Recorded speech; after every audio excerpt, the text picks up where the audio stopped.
Ahmed Agil, chercheur et doctorant à l'École des sciences criminelles à l'Université de Lausanne. Je travaille sur les mobilisations et les violences politico-idéologiques en lien avec le monde arabe. Et entre autres, je travaille aussi sur le dispositif antiterroriste suisse. Kastriot Loubistani, doctorant en droit à l'Université de Lausanne.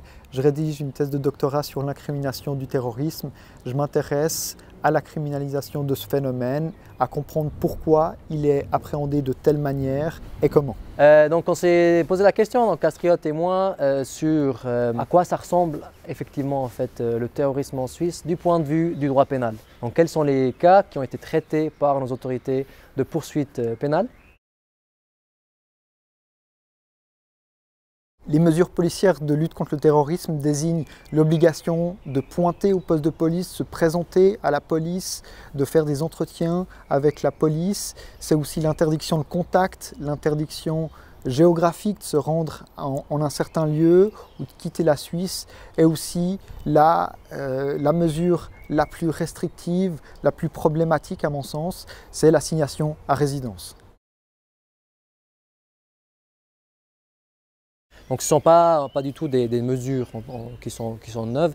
Ce qui est différent, c'est que ce sont des mesures qui sont maintenant prononcées par une autorité fédérale qui a tout d'un coup une grande marge de manœuvre en fait, pour les imposer à des personnes qui ne sont pas engagées dans des actes qui étaient pénalement répréhensibles.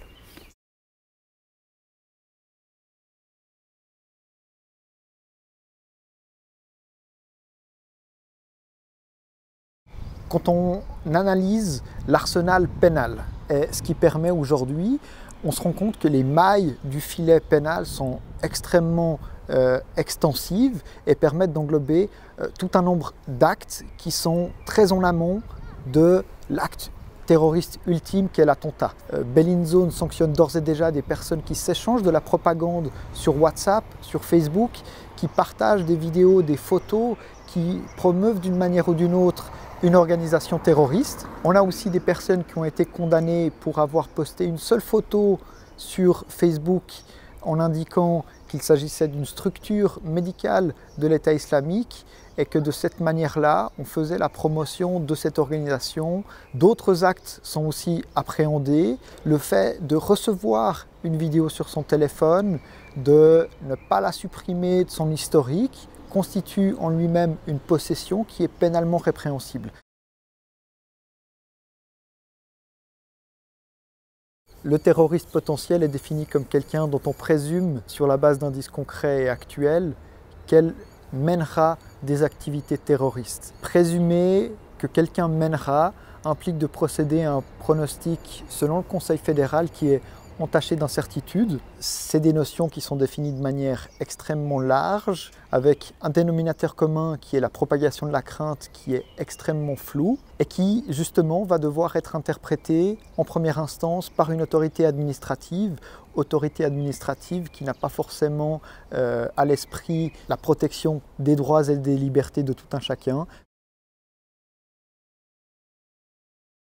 Maintenant, le caractère flou des notions qui sont au fondement de la prise des mesures par FEDPOL fait que le terroriste potentiel, devant l'autorité de recours, va devoir démontrer qu'il n'existe pas d'indice concret actuel qu'il est un terroriste potentiel et qui va peut-être ultérieurement mener des activités terroristes, ce qui revient quelque part pour lui, pour cette personne, à devoir démontrer qu'elle n'est pas une personne dangereuse.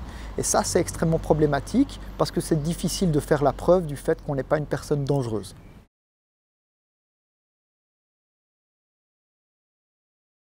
Dans la loi sur le renseignement, on est en présence d'un chapeau qui contient l'élément de violence qu'on ne trouve pas dans la loi sur les mesures policières de lutte contre le terrorisme. Et c'est précisément un élément qui a été critiqué par les instances internationales de protection des droits humains. Et ça peut donner lieu à des dérives sécuritaires dans un avenir plus ou moins proche.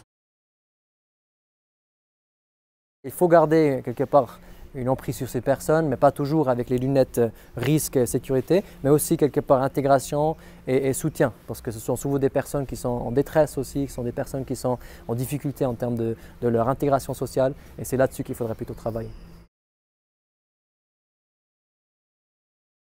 la tendance est justement de criminaliser de plus en plus en amont. Maintenant, vu qu'à un moment donné, on n'arrivera plus quelque part à criminaliser parce qu'il n'y a plus en fait de fait objectif d'une quelconque activité pénalement répréhensible, on tombera dans quelque chose qui est de l'ordre du préventif administratif. Et c'est exactement ce qu'on est en train de faire en Suisse. C'est une tendance dans laquelle on s'inscrit. Donc on s'inscrit dans la tendance, si on veut, préventionniste. Et là, il faut vraiment se poser la question, est-ce que dans cette poursuite du risque zéro, du risque absolu, qui est complètement illusoire, on est prêt à sacrifier en fait toutes ces libertés fondamentales? La Suisse doit vraiment se poser la question, est-ce qu'elle veut participer à cette guerre mondiale contre le terrorisme avec toute l'évidence qui existe que c'est une guerre qui est extrêmement préjudicieuse, qui bafoue souvent les droits humains, qui elle-même quelque part continue à maintenir en fait ce phénomène-là, qui continue à nourrir les idéologies des personnes qui se disent justement que ces pays-là, qui disent respectueuses des droits humains, etc., sont les mêmes qui bafouent les droits humains. Je pense que cette loi, compte tenu de l'arsenal pénal qui existe, n'est pas nécessaire. Parce que si on accepte cela, la prochaine étape, ce sera de se poser la question, pourquoi ne pas mettre les personnes effectivement en détention préventive?